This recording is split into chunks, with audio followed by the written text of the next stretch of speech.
నమస్తే మిత్రులారా, నేను మీ శ్రీనివాస్ చౌహాన్ అడ్వకేట్.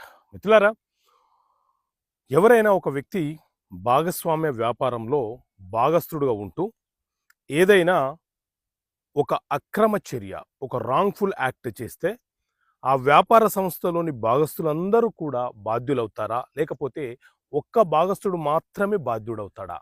అంటే మిత్రులారా, మన దేశంలో ఇండియన్ పార్ట్నర్షిప్ యాక్ట్ 1932 అనే చట్టం అమల్లో ఉన్నది.